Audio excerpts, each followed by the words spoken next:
Теміртауда көктемгі тазалық 2 айлығы жарияланбас бұрына қаланың тазалау жұмыстары жүргізілуде. Қалада әрбір бейсенбі тазалық күні ретінде белгіленген.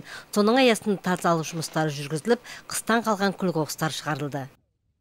Уважаемый Галина Михайловна, согласно вашему поручению, 31 марта в городе Темиртау проведены мероприятия по чистому четвергу, в которых приняли участие 520 человек, в том числе колледжи 13-31, ТПТК, профлицей, КарГУ, школа милиции и люди из Центра занятости общественники. Начаты работы по очистке парковой зоны монумента городской больницы в районе бывшего магазина «Маяк», вертолетной площадки и сквера «Энергетик», зеленой зоны улицы Касыма Манжолова, а также проведена очистка внутриквартальных территорий 68-го квартала и 7-го микрорайона.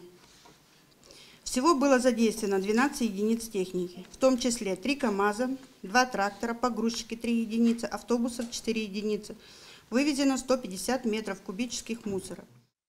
Санитарлық тазалық 2 айлығы сәуірдің 11 мен мамырдың 28 аралығында өтеді. 2 айлықтың барысында 2 облысы сенбілік ұйымдастыру көзделген. Қаланың орталығы мен ықшам аудандары толық күл-қоқыстан тазартылып, көркейтті көгалдандыру жұмыстарын жүргізудің ауқымды жоспары да қабылданған. Айлық барысында 36 гектар қала аумағын күл-қоқыстары шығарылады, 7 алаңқай тазаланады. Қосымша 37 қоқыс тастайтын жәшіктер қойылады. 1060 ағаштың бастары тегістелсе, 500 түп ағаш көшеттері отырғызылады. 7816 ағаш түптері ақталады. Ақтау тазалау жұмыстары жүргізіледі.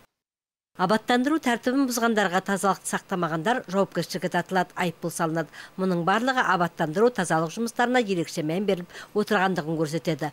Татьяна Акулова жеке секторлар мен ықшам аудандарда тазалау жұмыстарында қиындықтар болатындығын да ескертті. Ең басты қиын мәселе жеке секторлар мен ықшам аудандарда тұрғындар кооператив басшылары жиналған күл-қоқыстарын көшеге шығарып жасыл алаңға тастайды. Ол Бейбітшілік даңғылы, Жеңіс, Құрылысшылар көшесі, Дмитров даңғылы, Блюхер көшесінің тұрғындары және жеке сектор тұрғындары абаттандыру ережелерін сақтамайды. Қала әкімі қаланы тазалау жұмыстары мемлекеттік қызметкерлердің міндеті емес, оған барлық қала тұрғындары атсалысуы тиіс екендігін ескертті. Бұл орайда Ғалым Мәшімов кәсіпкерлер ассоциациясы басшыларының атына да сын айтты. Работа не проводится. Как бы вы там штыки не принимали, работа не проводится. Понимаете?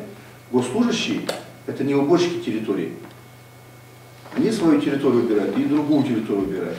Очень много вопросов, очень много вопросов, очень много вопросов.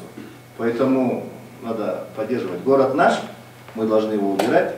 Чистота нужна всем. Быков тоже здесь, да? Да. Володя, надо подключаться. Сколько раз мы с тобой на эту тему говорили? С тобой даже ходили же, правильно же? Мәжіліс барысында қатты тұрмыстық қалдықтардың жайы да сөз болды. Қала әкімі орынбасарларына бос қалған ғимараттардың қоқыс үйінділерін айналдырмай, иелерін тауып талап қойып, болмаса заңдық негізде шара көруді тапсырды. Бұл орайда қаланың депутаттық корпусы мен қоғамдық кеңесімен бірлесе жұмыстар жасалатын болды. Тазалық жұмыстарына көп қабатты тұрғын үйлер мен жеке сектордың тұрғындары бір кісідей қатысуы тиіс. 1174 многоэтажных домов у нас. Под 7000 у нас одноэтажных домов, понимаете? Везде мы будем сорить, сил на все не хватает.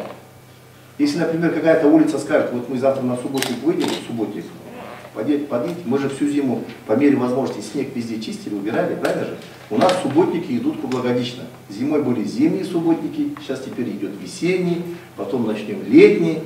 Вчера даже в докладе Аким области отметил наш город, что все-таки мы в этом направлении плохо работаем, двигаемся. Поэтому мы должны в этом направлении четко двигаться. Сәуірдің 16-сында қалада алғашқы сенбілік өткізілетін болды. Қала басшылығы сенбілікке барша теміртаулықтар атсалысып, қаламызды қысқы күл-қоқыстан тазартып алуға тиіс екенімізді ескертті.